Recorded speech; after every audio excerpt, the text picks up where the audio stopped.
আসসালামু আলাইকুম রহমতুল্লাহি ওবরাকাতুহ। বিসমিল্লাহির রহমানির রহিম। আলহামদুলিল্লাহি রাব্বিল আলামিন ওয়াল আকিবাতু লিল মুত্তাকিন ওয়াসসালাতু ওয়াসসালামু আলা নাবিয়্যিহি মুহাম্মাদিন ওয়া আলিহি ওয়া আসহাবিহি আজমাইন। আম্মা বাদ।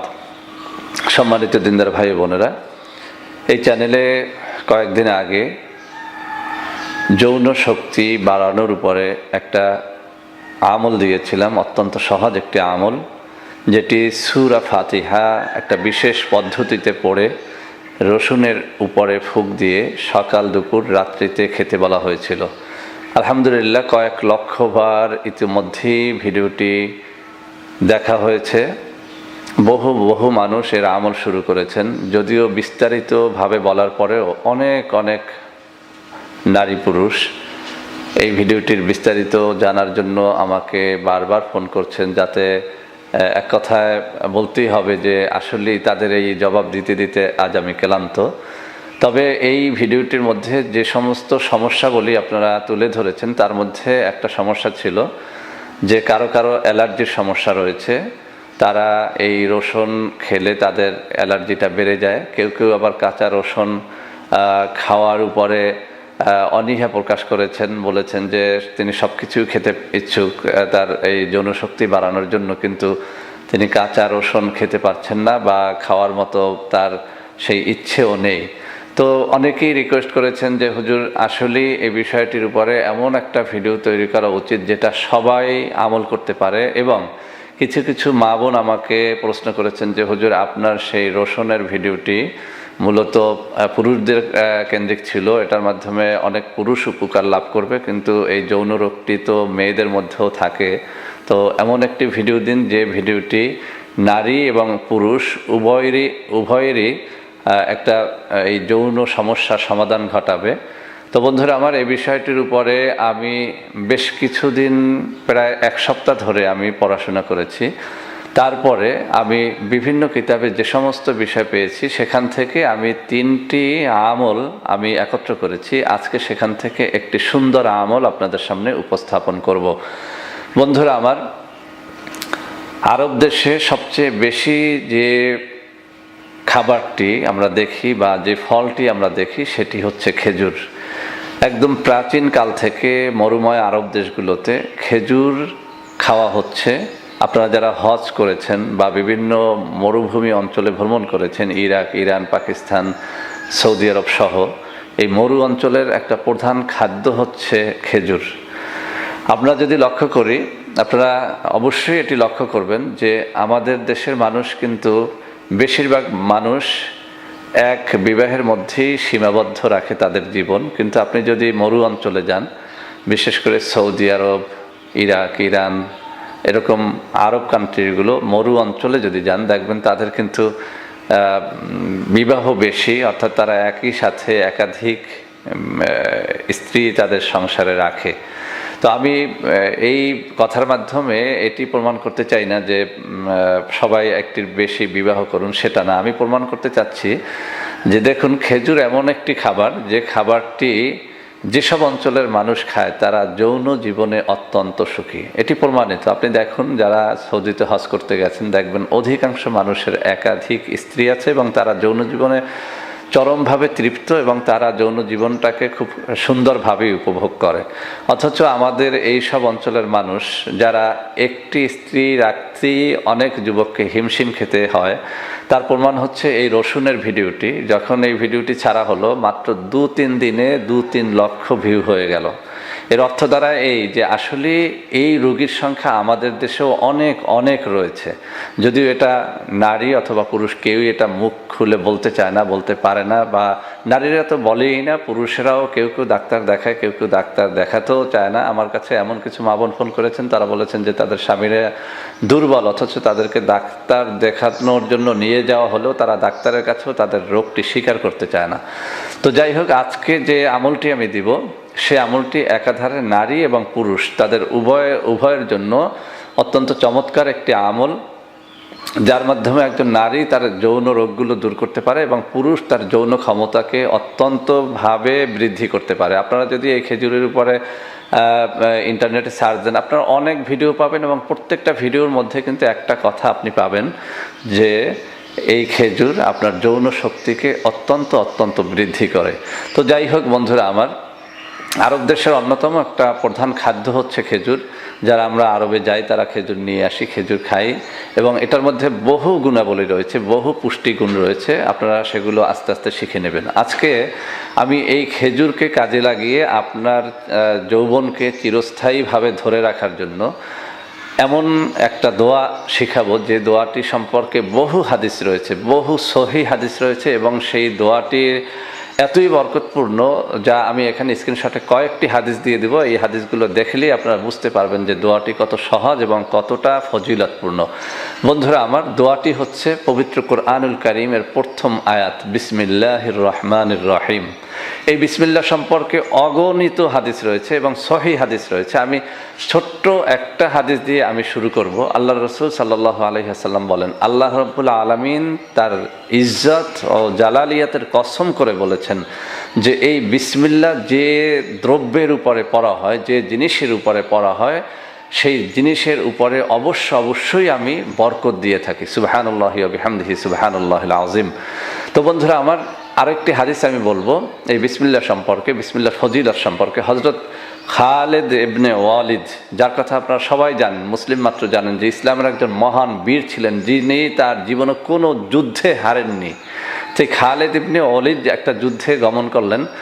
কুফরি শক্তি, তার ঈমানি তেজ, তার এই ইসলামকে পরীক্ষা করার জন্য তাকে বিষ ভর্তি একটা বোতল দিয়েছিল এবং তাকে পান করতে বলা হয়েছিল। তিনি তাদের সামনে বিসমিল্লাহির রহমানির রহিম বলে বিষের ভিতর ফুঁক দিয়ে বিষ পান করেছিলেন। সাথে সাথে এই বিষ পানিতে রূপান্তরিত হয়ে গেছিল, অর্থাৎ তার কোনো ক্ষতি এই বিষ করতে পারেনি। সুবহানাল্লাহি ওয়া বিহামদিহি সুবহানাল্লাহিল আযীম। একজন রোম সম্রাটের কথা হাদিস শরীফের মধ্যে উল্লেখ রয়েছে। একজন রোম সম্রাট হযরত ওমর রাদিয়াল্লাহু তাআলা আনহুকে তার তীব্র মাথা ব্যথার কথা জানিয়ে তার চিকিৎসা করতে বলেছিলেন। হযরত ওমর রাদিয়াল্লাহু তাআলা আনহু তাকে একটা টুপি প্রেরণ করেছিলেন, এটি হাদিসে রয়েছে। তো যখনই রোম সম্রাট সেই টুপিটি মাথায় পড়তো, সাথে সাথে তার মাথা ব্যথা ভালো হয়ে যেত। যখনই টুপিটি খুলে ফেলতো, সাথে সাথে তার তীব্র মাথা যন্ত্রণা আবার শুরু হয়ে যেত। তো রোম সম্রাট কৌতূহল করে সেই টুপির ভিতর থেকে একটা তাবিজ খুঁজে পেলেন। সেই তাবিজের ভিতরে যখন তাবিজটা খোলা হলো, ভেতরে পাওয়া গেল যে কিছুই লেখা নেই, শুধু লেখা রয়েছে বিসমিল্লাহির রহমানির রহিম সুবহানাল্লাহি ওয়া বিহামদিহি সুবহানাল্লাহিল আযীম। তো বন্ধুরা আমার, এই হাদিসগুলো আমি স্ক্রিনে দিয়ে দেবো যাতে করে আপনারা বুঝতে পারেন যে আসলে বিসমিল্লাহর ফজিলতটা কি। তো আমি যে কিতাবের মধ্যে পড়েছি সেখানে এই খেজুর এবং বিসমিল্লাহ এই দুটোর ফজিলতকে এভাবে বর্ণনা করা হয়েছে যে সকাল, দুপুর, রাত্রিতে খেয়াল করবেন। যদি এটা আপনারা খেয়াল না করেন তো আপনারা কিন্তু বারবার আমাকে কমেন্ট করবেন, ফোন করার চেষ্টা করবেন, এবং একই জিনিস যা আমি ভিডিওতে বলে যাচ্ছি আবারও সেই জিনিসগুলো আপনারা জানার চেষ্টা করবেন। তাতে করে আমার খুব কষ্টটা বেড়ে যাবে। আমি আপনাদেরকে অনুরোধ করব ভিডিওটি খেয়াল করে এই থেকে খেয়াল করে শোনার চেষ্টা করবেন। সকাল, দুপুর, রাত্রিতে 3টি করে খেজুর নেবেন। বাজারে যে খেজুর পাওয়া যায় সেটা কম দামি হোক, বেশি দামি হোক, একটু পরিচ্ছন্ন খেজুর হতে হবে, যাতে করে ফরমালিনযুক্ত বা এরকম খারাপ কোনো খেজুর না হয়, যাতে করে আপনি আরও অসুস্থ হয়ে না পড়েন। তো আপনি সকালে 3টি, দুপুরে 3টি, রাত্রে 3টি খেজুর আপনি ধুয়ে মুছে আপনার হাতের তালুতে নেবেন এবং ডান হাতের তালুতে নেবেন, এবং আপনি বিসমিল্লাহির রহমানির রহিম এই আয়াতটুকু এক শ্বাসে 3 বার পাঠ করবেন। যেমন আমি পাঠ করে দেখাচ্ছি, বিসমিল্লাহির রহমানির রহিম, বিসমিল্লাহির রহমানির রহিম, বিসমিল্লাহির রহমানির রহিম। এভাবে করে আপনি খেজুরের উপরে ফুঁক দিবেন। 3 বার পড়ার পরে ওই শ্বাসটি ছেড়ে দিবেন না, ওই শ্বাস রাখা অবস্থায় আপনি খেজুরের উপরে ফু দিবেন। এভাবে করে আপনি 7টি ফু দিবেন। তাহলে দেখা গেল আমি যদি 3 বার পরে একটা ফু দেই, এভাবে যদি আমি 7টি ফু দেই, তাহলে আমার মোট বিসমিল্লাহির রহমানির রহিম 21 বার পড়া হলো। তো এভাবে করে আমি সকালে 3টি খেজুরে আমি 3 বার পরে একটি ফু, এভাবে 7টি ফু দিলে 21 বার মোট বিসমিল্লাহির রহমানির রহিম পড়া হলো। এভাবে যখন আমার পড়া হয়ে যাবে, আমি এই 3টি খেজুর আমি খেয়ে ফেলবো। দুপুরেও একই সিস্টেমে আমি খেয়ে ফেলবো। এটা আপনি খাবারের আগেও খেতে পারেন, খাবারের পরেও খেতে পারেন, এ নিয়ে প্রশ্ন করবেন না। রাত্রেও ঠিক একই পদ্ধতিতে আপনি খেজুর 3টি খাবেন। তাহলে দেখা গেল 3 3 9টি খেজুর দৈনিক, এবং আপনি 21 বার বিসমিল্লাহির রহমানির রহিম পড়বেন, প্রতি 3 বার এক শ্বাসে পড়বেন, শ্বাস না ছেড়েই আপনি খেজুরের উপরে ফু দিবেন। এটি এমন একটি পদ্ধতি, এমন একটি সহজ এবং এমন একটি পরীক্ষিত পদ্ধতি, আপনি যদি এটি কন্টিনিউ করতে পারেন, এবং এটির জন্য কোনো নির্দিষ্ট সময় নেই। আপনার যৌন সমস্যাটি যতদিন পর্যন্ত না দূর হবে, অর্থাৎ আপনার কাম শক্তি, উত্তেজনা শক্তি অথবা আপনার রতি শক্তি, এটি যতদিন পর্যন্ত না আপনার পূর্ণাঙ্গ রূপে আপনার মধ্যে চলে আসবে, এই দুর্বলতা যতদিন পর্যন্ত আপনি উপলব্ধি করবেন, আপনি নারী হন অথবা পুরুষ হন, এই খেজুরের এই পদ্ধতিটি আপনি নারী পুরুষ সবাই আপনারা পরীক্ষা করে দেখতে পারেন। ইনশাআল্লাহ ইনশাআল্লাহ এটা একটা অন্যতম ফজিলত, কেন এটি প্রত্যেক নবীর প্রধান খাদ্যের মধ্যে একটা খাদ্য ছিল খেজুর। এটি সকল আরব দেশের প্রধান খাদ্য খেজুর।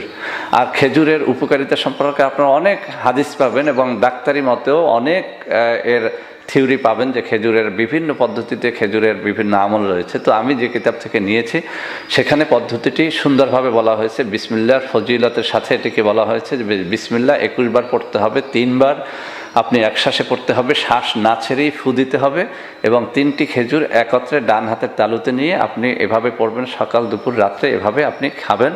নারী হন আর পুরুষ হন, আপনার এই শারীরিক দুর্বলতা, যৌন শক্তির দুর্বলতা যদি আপনার থেকে থাকে সেটি আপনার বিনাশ হয়ে যাবে। তবে কমপক্ষে এটি আপনি 41 দিন অবশ্যই কন্টিনিউ করবেন। তবে আমি বলবো যাদের 41 দিনেও এই সমস্যাটি দূর না হবে, এটিকে আপনারা চালিয়ে যাবেন। এটি আপনার অনেক অনেক রোগের রোগ মুক্তিতে সহায়ক হবে নারীদের এবং পুরুষদের। তো বন্ধুরা আমার মনে হয় যে রসুনের যে ঝামেলাটি ছিল এটি কিছুটা গন্ধযুক্ত, অনেকেই খেতে চান, অনেকেই খেতে পারেন না, এটি কাঁচা খাওয়া অনেকের জন্য কষ্টসাধ্য হয়ে যায়। তো তাদের জন্য এটি সুন্দর একটি আমল হতে পারে খেজুর, যা একাধারে এটি মিষ্টি জাতীয় একটি খাবার, এটি পুষ্টিকর একটি খাবার, এবং এর মাধ্যমে সত্যিকার অর্থেই এটি পরীক্ষিত একটি আমল হিসাবে কিন্তু বিভিন্ন কিতাবে পাওয়া যায়। তো বন্ধুরা আমার আশা করি ভিডিওটি আপনাদের ভালো লেগেছে, ভালো লাগবে। যদি ভালো লেগে থাকে, এই রোগে যারা আক্রান্ত আছে আপনারা তাদের মধ্যে এই ভিডিওটি ছড়িয়ে দেবেন, লাইক করবেন, কমেন্ট করবেন, শেয়ার করবেন। অহেতুক বাজে বাজে প্রশ্ন করে আমাকে কষ্ট দেবেন না। আশা করি সকল বিষয়গুলো সুস্পষ্টভাবে বলতে পেরেছি। আমাদের চ্যানেলটিকে সাবস্ক্রাইব করবেন। আল্লাহ হাফেজ। আসসালামু আলাইকুম ওয়া রাহমাতুল্লাহি ওয়া বারাকাতুহু। বন্ধুরা আমার, আপনাদের মধ্যে অনেকেই আমাদের প্রোডাক্ট ক্রয় করতে গিয়ে প্রতারিত হচ্ছেন। সেজন্য এখন কিছু নম্বর আমি মুখে পড়ে শোনাবো। এই সব নম্বরে প্রোডাক্ট অর্ডার করলে আপনারা ইনশাআল্লাহ প্রতারিত হবেন না।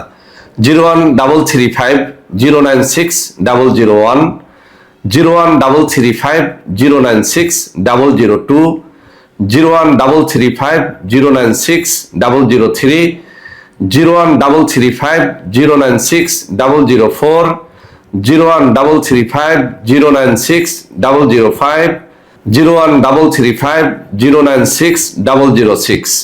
এছাড়াও বন্ধুরা আমাদের একটা হটলাইন নম্বর রয়েছে। এই নম্বরটি 24 ঘন্টা আপনারা খোলা পাবেন। 09647 450 450। বন্ধুরা এছাড়াও সারা বাংলাদেশের সবকটা অফিসের নম্বর এখন আমি হাতে তুলে ধরে দেখিয়ে দিচ্ছি। এই সব নম্বরে আপনারা প্রোডাক্ট অর্ডার করলে প্রতারিত হবেন না ইনশাআল্লাহ।